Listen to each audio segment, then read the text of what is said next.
Thumbnail ನೋಡಿನೇ ನಿಮಗೆ ಗೊತ್ತಾಗಿರುತ್ತೆ ನಾನು ಯಾವ ಬಗ್ಗೆ ಮಾತಾಡ್ತಾ ಇದ್ದೀನಿ ಅಂತ. ಒಂದು ಪೆಂಗ್ವಿನ್ ಅದರ ಪಾಡ್ಗೆ ಅದ್ರ ದಾರಿನಲ್ಲಿ ನಡ್ಕೊಂಡು ಹೋಗ್ತಾ ಇದೆ. ನಮಗೆ ನೋಡೋಕ್ಕದು ಒಂಥರ ಹೆಂಗೆ ಅಂತಂದರೆ ಒಂದು ಫನ್ನಿ ವೇನಲ್ಲಿ ಕಾಣಿಸಿದ್ರು ಕೂಡ ಅದರ ದುಃಖ ಅಥವಾ ಅದರ ಧ್ಯೇಯ ಏನಿರ್ಬೋದು ಅನ್ನೋದನ್ನು ನಮ್ಮ ಲೈಫ್ಗೆ ರಿಲೇಟ್ ಮಾಡ್ಕೊಳ್ಳೋ ಲೆವೆಲ್ಗೆ ಒಂದು ಯೋಚನೆನ ಕೊಡ್ತಾ ಇದೆ. ಇವತ್ತು ಆ ಒಂದು ಪೆಂಗ್ವಿನ್ಗೆ ನಿಥಿಲಿಸ್ಟ್ ಪೆಂಗ್ವಿನ್ ಅಂತ ಕರೀತಾರೆ. ರೀಲಲ್ಲಿ ಕಾಣಿಸ್ತಾ ಹೋಗುತ್ತೆ, ಈ ಕಡೆ ಎಲ್ಲ ಪೆಂಗ್ವಿನ್ಗಳೆಲ್ಲ ನಿಂತಿರುತ್ತೆ. ಅದರಿಂದ ದೂರವಾಗಿ ಈ ಒಂದು ಪೆಂಗ್ವಿನ್ ಮಾತ್ರ ಪಾಪ ನಡ್ಕೊಂಡು ದೂರಕ್ಕೆ 70 ಕಿಲೋಮೀಟರ್ ದೂರದಲ್ಲಿರೋ ಬೆಟ್ಟನ ನೋಡ್ಕೊಂಡು ಹೋಯ್ತಾ ಇರುತ್ತೆ. ಸೊ ಅದು ನೋಡ್ತು ಅಂತಂದರೆ ನಮ್ಗೇನನ್ಸುತ್ತೆ, ಯಾವುದೋ ಸನ್ಯಾಸತ್ವ ಸ್ವೀಕರಿಸ್ಕೊಂಡು ಅಪ್ಪ ಈ ಜಗತ್ತೇ ನನಗೆ ಬೇಡ ಗುರು, ನಾನು ಸೈಲೆಂಟಾಗಿ ಹೊಟ್ಟೋಗ್ಬಿಡ್ತೀನಿ ಅಂತ ನಾವು ಎಷ್ಟೋ ಸಲ ನಮ್ಮ ವರ್ಕ್ ಪ್ರೆಷರಲ್ಲಿ ಅಂದ್ಕೊಂಡಿದ್ದೀವಲ್ಲ, ಆ ಥರ ಅದು ನಮ್ಮನ್ನು ಪ್ರತಿನಿಧಿಸ್ತಾ ಇತ್ತು ಅನ್ನೋ ಲೆವೆಲ್ಗೆ ಕಾಣಿಸ್ತಾ ಇದೆ. ಅದಕ್ಕೆ ಇವತ್ತು ಅದನ್ನು ಸೋಷಿಯಲ್ ಮೀಡಿಯಾದಲ್ಲಿ ನಿಥಿಲಿಸ್ಟ್ ಪೆಂಗ್ವಿನ್ ಅಂತ ಕರೀತಾರೆ.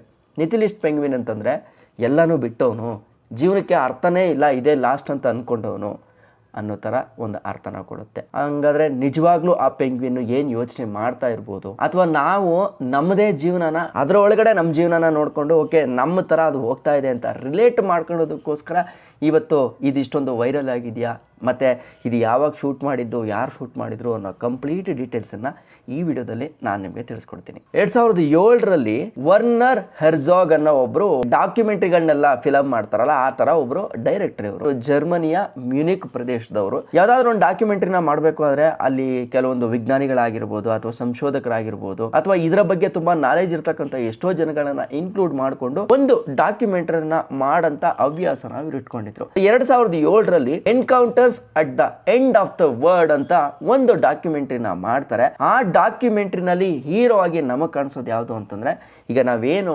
ಪೆಂಗ್ವಿನ್ ನೋಡ್ತಾ ಇದೀವಲ್ಲ ಅದೇ ಪೆಂಗ್ವಿನ್, ಅದಕ್ಕೆ ಅಡಲಿ ಪೆಂಗ್ವಿನ್ ಅಂತ ಕೂಡ ಕರೀತಾರೆ. ತನ್ನ ಕಾಲನಿನ ಬಿಟ್ಟು, ಕಾಲನಿ ಅಂತಂದ್ರೆ ತನ್ನ ಒಂದು ವಂಶ, ನಮ್ಮ ಜನ ಎಲ್ಲರೂ ಇರ್ತಾರಲ್ಲ ಅದನ್ನ ಬಿಟ್ಟು 70 ಕಿಲೋಮೀಟರ್ ದೂರದಲ್ಲಿ ಒಂದು ದೊಡ್ಡ ಬೆಟ್ಟದ ಪ್ರದೇಶ ಕಾಣಿಸುತ್ತೆ, ಹಿಮ ತುಂಬೋಗಿದೆ, ಅಲ್ಲಿ ಹೋದ್ರೆ ಬದುಕ್ತೀವೋ ಇಲ್ವೋ ಅನ್ನೋ ಕಾನ್ಫಿಡೆನ್ಸು ಕೂಡ ಇರಲ್ಲ. ಪಕ್ಕಾ ಗೊತ್ತಿದ್ರೂ ಕೂಡ ಅಲ್ಲಿಗೆ ಡೈರೆಕ್ಷನ್ ಅನ್ನ ಹಿಡ್ಕೊಂಡು ಅಪ್ಪ ನಾನು ಹೋಗ್ತೀನಪ್ಪ ಸಾಕು, ನನ್ಗೆ ಇವ್ರುಗಳ್ದೆಲ್ಲ ಸವಾಸ ಸಾಕು ಅನ್ನೋ ಥರ ಒಂದು ಪೆಂಗ್ವಿನ್ನು ನಡ್ಕೊಂಡು ಹೋಗ್ತಾ ಇರುತ್ತೆ.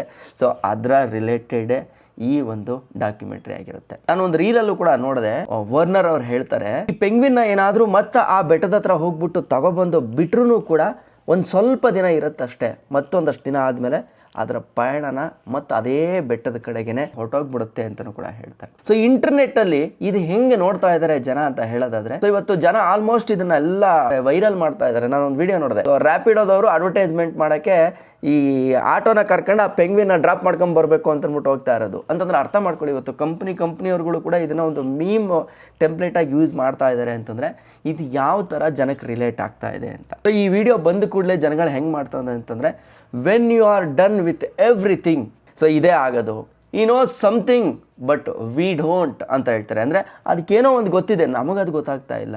Me walking away from my problems ಅಂತಂದ್ಬಿಟ್ಟು ಹೇಳ್ತಾರೆ. ಆಫೀಸ್ ಜಾಬ್ ಆಫ್ಟರ್ 10 years ಅಂತ ಜನ ತಮ್ಮದೇ ಆದಂಥ ರೀತಿಯಲ್ಲಿ ತಮ್ಮ ನೋವನ್ನು ಆ ಪೆಂಗ್ವಿನನ್ನು ಇಟ್ಟು ಅಲ್ಲಿ ಎಕ್ಸ್ಪ್ರೆಸ್ ಮಾಡ್ಕೋತಾ ಇದ್ದಾರೆ. ಸೊ ಅದಕ್ಕೆ ನಾನು ಹೇಳಿದ್ದು ಇದೊಂಥರ ರಿಲೇಟ್ ಆಗ್ತಾ ಇದೆ.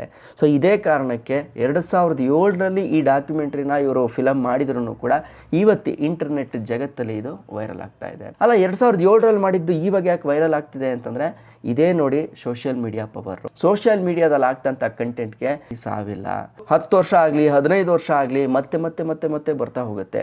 ಸೊ ವರ್ನರ್ ಅವರು ಅವರ ಯೂಟ್ಯೂಬ್ ಚಾನಲಲ್ಲಿ ಏನು ಈ ಒಂದು ಲಾಂಗ್ ಡಾಕ್ಯುಮೆಂಟ್ರಿನ ಹಾಕಿದ್ರು, ಅದರಲ್ಲಿ ಒಂದು 10 ಸೆಕೆಂಡು ಈ ಥರ ಪೆಂಗ್ವಿನ್ನು ತನ್ನ ಕಾಲನಿನ ಬಿಟ್ಟು ಹೋಗ್ತಾ ಇರುತ್ತೆ ಬೆಟ್ಟದ ತುದಿಗೆ. ಈ ಒಂದು 10 ಸೆಕೆಂಡ್ ವಿಡಿಯೋ ಇವತ್ತು ವೈರಲ್ ಆಗಿ ನಾನು ಕೂಡ ನಿಮ್ಮ ಜೊತೆ ಈ ವಿಚಾರನ ಮಾತಾಡೋದಂಗಾಗಿದೆ. ಸೊ ನಾನು ಫಸ್ಟೇ ಹೇಳಿದ್ದೆ ನಿಥಿಲಿಸ್ಟ್ ಪೆಂಗ್ವಿನ್ ಅಂತ. ಸೊ ನಿಥಿಲಿಸ್ಟ್ ಅಂತಂತಂದರೆ ಏನು ಅರ್ಥ ಅನ್ನೋದನ್ನು ತಿಳ್ಕೊಳ್ಳೋಣ.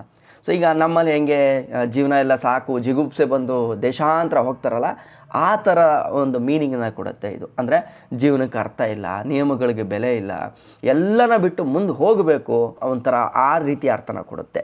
ಈ ಪೆಂಗ್ವಿನ್ನ ನಡೆ ಹೆಂಗಿತ್ತು ಅಂತಂದರೆ ಶಾಂತವಾಗಿತ್ತು, ಅದು ಓಡಬೇಕಾದ್ರೆ ಆ ಥರ ಇರಲಿಲ್ಲ, ಭಯ ಇರಲಿಲ್ಲ. ಅದನ್ನು ನೋಡಿ ಜನಕ್ಕೆ ಅಂತ ಅನ್ನಿಸ್ತು, ಈ ಥರ ಡಿಸಿಷನ್ನ ತಗೊಂಡ್ಬಿಟ್ಟಿದ್ದೀನಿ, ನಾನು ಹಿಂಗೆ ಓಡೋಗ್ಬಿಡ್ಬೇಕಲ್ಲ ಅಂತ ಯೋಚನೆ ಮಾಡಿದ್ದೆ, ನನ್ನ ತದ್ರೂಪನೇ ಇದು ಅನ್ನೋ ಥರ ಜನ ಅದನ್ನು ರಿಲೇಟ್ ಕೂಡ ಮಾಡ್ಕೊಳ್ತಾ ಹೋದರು. ಸೊ ಇದು ಒಂದು ಜಸ್ಟ್ ಪೆಂಗ್ವಿನ್ನ ಕತೆ ಅಲ್ಲ.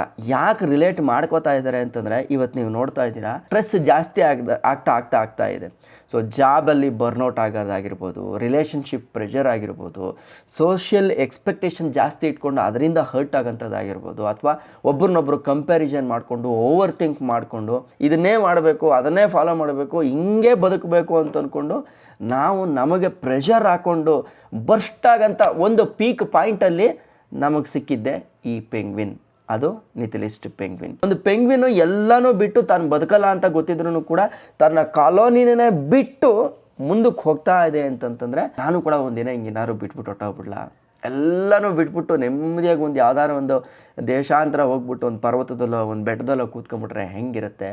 ಆ ಬೆಟ್ಟ ಅನ್ನೋದು ಒಂದು ಶಾಂತಿಯ ಸಂಕೇತ, ಅದು ನಮಗೇನೋ ಒಂದು ಪೀಸ್ ಕೊಡುತ್ತೆ ಅನ್ನೋದೊಂದು ವಿಚಾರನ ನಮ್ಗೆ ಆ ಪೆಂಗ್ವಿನಿಂದ ಅರ್ಥ ಆಗುತ್ತೆ. ಜನ ಏನು ಮಾಡ್ಕೊಂಡ್ರು ಅವ್ರವ್ರಿಗೆ ರಿಲೇಟ್ ಮಾಡ್ಕೊಂಡ್ರು. ಆದರೆ ಸೈನ್ಸ್ ಏನು ಹೇಳುತ್ತೆ ಅಂತಂದರೆ ಪೆಂಗ್ವಿನ್ಗೆ ಎಕ್ಸಿಸ್ಟೆನ್ಸಲ್ ಕ್ರೈಸಿಸ್ ಅನ್ನೋದು ಇರಲ್ಲ. ಅವು ಫಿಲಾಸಫರ್ ಅಂತೂ ಅಲ್ವೇ ಅಲ್ಲ. ಅಂತಂದರೆ ನಮಗೇನೋ ಹೇಳಕ್ಕೆ ಬರ್ತಾ ಇದೆ ಅಂತ ನಾವು ಅಂದ್ಕೊಂಡು ರಿಲೇಟ್ ಮಾಡ್ಕೋತಾ ಇದ್ದೀವಲ್ಲ, ಆ ಥರಲ್ಲ ಅದಕ್ಕೆ ಅನ್ಕೊಳ್ಳೋಕ್ಕೆ ಅಥವಾ ಫಿಲಾಸಫಿ ಕೊಡೋಕ್ಕೆ ಅದಕ್ಕೆ ಬರಲ್ಲ. ಹಾಗಾದರೆ ಏನು ಇದಕ್ಕೆ ಕಾರಣಗಳೇನು, ಸಾಧ್ಯತೆಗಳೇನು ಅಂತ ಹೇಳೋದಾದರೆ ಇದನ್ನು ಡಿಸ್ಓರಿಯೆಂಟೇಷನ್ ಅಂತ ಕರೀತಾರೆ. ಪೆಂಗ್ವಿನ್ಗಳು ನ್ಯಾಚುರಲ್ ಕ್ಯೂ ಮೇಲೆ ನಂಬಿಕೆ ಇಟ್ಟಂಥ ಪ್ರಾಣಿಗಳು. ಒಂದೊಂದ್ಸಲ ಅವು ದಾರಿ ತಪ್ಪಿದಾಗ ಈ ಥರದ್ದೊಂದು ಸಪ್ರೇಟ್ ರೂಟನ್ನು ಕೂಡ ತಗೊಳ್ಳೋಂಥದ್ದಾಗಿರುತ್ತೆ. ಇಲ್ನೆಸ್ಸು ಅಥವಾ ನ್ಯೂರಾಲಜಿಕಲ್ ಇಶ್ಯೂಸ್ ಕೂಡ ಆಗಿರ್ಬೋದು. ಅಂತಂದರೆ ಅನಾರೋಗ್ಯದ ಕಾರಣದಿಂದಾಗಿ ಕೆಲವೊಮ್ಮೆ ಈ ಥರ ಅಸಾಮಾನ್ಯವಾದಂಥ ವರ್ತನೆಗಳನ್ನು ಇವು ಮಾಡುತ್ತಂತೆ. ಆಮೇಲೆ ಈ ಪೆಂಗ್ವಿನ್ಗಳು ಬ್ರೀಡ್ ಮಾಡೋಂಥ ಟೈಮಲ್ಲಿ ಇವಕ್ಕೆ ತುಂಬ ಸ್ಟ್ರೆಸ್ ಫೀಲ್ ಆಗುತ್ತಂತೆ.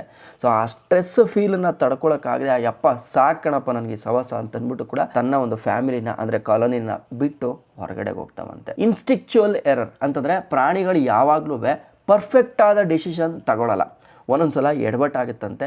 ಆ ಎಡವಟ್ಟಾಗಂಥ ಟೈಮು ಕೂಡ ಈ ಪೆಂಗ್ವಿನ್ಗೆ ಆ ಜಾಗದಲ್ಲಿ ಬಂದಿರ್ಬೋದು ಅಂತ ಕೂಡ ಹೇಳ್ತಾರೆ. ಜೊತೆಗೆ ಇದು ಇಷ್ಟೇ ಅಲ್ಲ, ಪೆಂಗ್ವಿನು ಈ ಥರದ್ದು ಎಷ್ಟೋ ಪೆಂಗ್ವಿನ್ಗಳನ್ನ ಒಂದೊಂದನ್ನು ಕೂಡ ಅಧ್ಯಯನ ಮಾಡಿ ಅದಕ್ಕೆ ಎಕ್ಸ್ಪರ್ಟ್ಗಳಿಂದನೂ ಕೂಡ ಅವರು ರಿವ್ಯೂನ ತಗೊಂಡು ಇಷ್ಟೊಂದು ವಿಚಾರನ ನಮಗೆ ತಿಳಿಸಿದ್ದಾರೆ. ಇನ್ನು ಕೆಲವೊಂದು ಸಲ ಏನಾಗುತ್ತೆ ಅಂತಂದರೆ ಡೆತ್ ಮಾರ್ಚ್ ಅಂತಲೂ ಕೂಡ ಕೆಲವೊಬ್ರು ಹೇಳ್ತಾರೆ. ಅಂತಂದರೆ ಈ ಪೆಂಗ್ವಿನ್ನು ಸಾಕಪ್ಪ ನನಗೆ ಈ ಜೀವನ ಸಾಕು ಅಂತ ಎಲ್ಲೋ ಸಲ ಡಿಸೈಡ್ ಮಾಡಿ ಆ ಡೆತ್ ಮಾರ್ಚ್ ಕಡೆಗೂ ಕೂಡ ಹೋಗೋದು ಅಂತ ಹೇಳ್ತಾರೆ. ಬಟ್ ಆದರೆ ಈ ಸಾಧ್ಯತೆಗಳು ಕಡಿಮೆ ಇರುತ್ತಂತ. ನಾವು ಅದನ್ನು ನೋಡಿದಾಗ ರಿಲೇಟ್ ಮಾಡ್ಕೊಂಡ್ವಿ, ಮೀಮ್ಸ್ಗಳನ್ನ ಮಾಡಿದ್ವಿ, ಅದರ ಜೊತೆಗೆ ವೈಜ್ಞಾನಿಕ ಕಾರಣಗಳನ್ನು ಕೂಡ ತಿಳ್ಕೊಂಡ್ವಿ. ಆದರೆ ಮೀಮ್ ವರ್ಸಸ್ ರಿಯಾಲಿಟಿಗೆ ಬರೋದಾದ್ರೆ ಪೆಂಗ್ವಿನ್ ಅರ್ಥವೇ ಇಲ್ಲದೆ ಈ ಥರ ನಡೀತಾ ಇದೆಯಾ ಅಂತ ಒಂದು ಕ್ವಶನ್ ಬರುತ್ತೆ. ಅಥವಾ ನಾವು ಅರ್ಥ ಮಾಡ್ಕೊಂಡಿದ್ದು ಸರಿ ಇಲ್ವಾ, ಅಥವಾ ನಾವೇ ತಪ್ಪಾಗಿ ತಿಳ್ಕೊಂಡಿದ್ವಾ ಅನ್ನೋದು ಬರುತ್ತೆ. ಆದರೆ ಇದಕ್ಕೆ ಸ್ಪಷ್ಟ ಉತ್ತರ ಏನು ಅಂತಂದ್ರೆ ಪೆಂಗ್ವಿನ್ಗೆ ಒಂದು ಕನ್ಫ್ಯೂಸ್ ಸ್ಟೇಟ್ ಆಫ್ ಮೈಂಡ್ ಒಂದಿದೆ. ಆದರೆ ಮಾನವರು ಎಮೋಷನಲ್ ಪ್ರೊಜೆಕ್ಷನ್ ನಲ್ಲಿ ನಾವು ಅದನ್ನು ನೋಡ್ತಾ ಇದ್ದೀವಿ.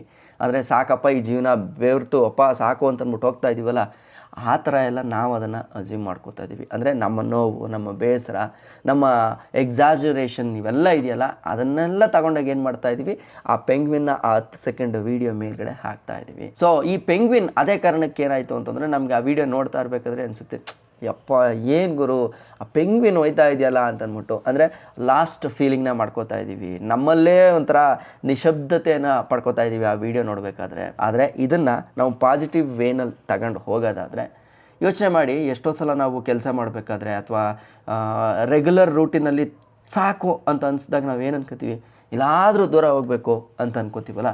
ಮೇ ಬಿ ಆ ಥರ ಆ ಪೆಂಗ್ವಿನ್ಗೂ ಕೂಡ ಆಗಿರ್ಬೋದೇನೋ, ಯಾರಿಗೂ ಗೊತ್ತು. ಆದರೆ ಆ ಪೆಂಗ್ವಿನ್ನು ನಾನು ಅಲ್ಲಿ ಬದುಕ್ತೀನೋ ಬದುಕಲ್ವೋ ನನಗೆ ಗೊತ್ತಿಲ್ಲ, ಆದರೂ ಕೂಡ 70 ಕಿಲೋಮೀಟ್ರ್ ದೂರದಲ್ಲಿರ್ತಕ್ಕಂಥ ಆ ಹಿಮ ತುಂಬಿರೋಂಥ ಬೆಟ್ಟದಲ್ಲಿ ನನಗೇನೋ ಒಂದು ಸಿಗುತ್ತೆ, ನಾನು ಇಲ್ಲಿಂದ ಅಲ್ಲಿಗೆ ಹೋಗಬೇಕು, ಚಲನಿಸ್ಬೇಕು ಅಂತ ಅದರ ಒಂದು ತಲೆಯಲ್ಲಿ ಒಂದು ದಿಟ್ಟ ನಿರ್ಧಾರ, ಸಾಯ್ತೀನಿ ಅಂತ ಗೊತ್ತಿದ್ರೂ ಬರುತ್ತೆ.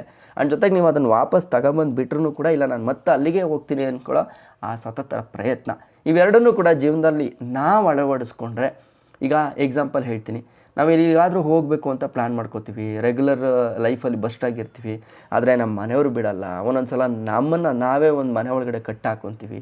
ಅದಕ್ಕೆ ಈ ಪೆಂಗ್ವಿನ್ ದೊಡ್ಡ ಎಕ್ಸಾಂಪಲ್ ಆಗಿರಲ್ವಾ?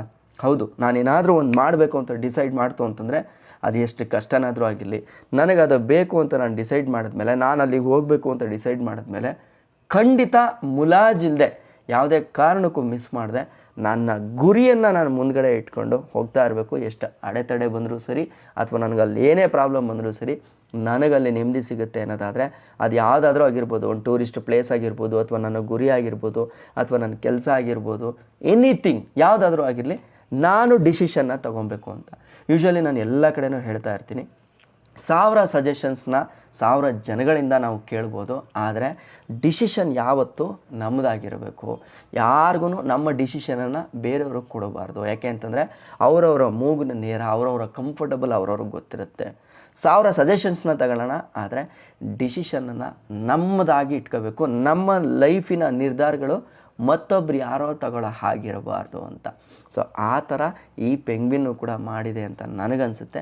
ಆ್ಯಂಡ್ ನಿಮಗೆ ವಿಡಿಯೋ ನೋಡ್ತಿರೋರಿಗೆ ಈ ವಿಚಾರದಲ್ಲಿ ಏನು ಅನ್ನಿಸ್ತು, ಜೊತೆಗೆ ಯಾವುದಾದ್ರೂ ಪ್ಲ್ಯಾನ್ ಮಾಡ್ತಾಯಿತ್ತು ಅಂತಂದರೆ ದಯವಿಟ್ಟು ಆದಷ್ಟು ಬೇಗನೆ ಪ್ಲ್ಯಾನ್ ಮಾಡಿ, ಯಾವುದೇ ಕಾರಣಕ್ಕೂ ಹೆದರ್ಕೋಬೇಡಿ ಅಂತ ಹೇಳ್ತಾ, ಕಂಟೆಂಟ್ ಇಷ್ಟ ಆಗಿತ್ತು ಅಂತಂದರೆ ಚಾನಲ್ಗೆ ಸಬ್ಸ್ಕ್ರೈಬ್ ಮಾಡಿ. ನಾಳೆ ಇನ್ನೊಂದು ಒಳ್ಳೆ ಮಾಹಿತಿ ಜೊತೆಗೆ ಸಿಗ್ತೀನಿ ಅಂತ ಹೇಳ್ತಾ, ನಾನು ನಿಮ್ಮ ಕಿತ್ತಡಿ ಕಿರಣ್. ಜೈ ಹಿಂದ್, ಜೈ ಕರ್ನಾಟಕ. ಮತ್ತೆ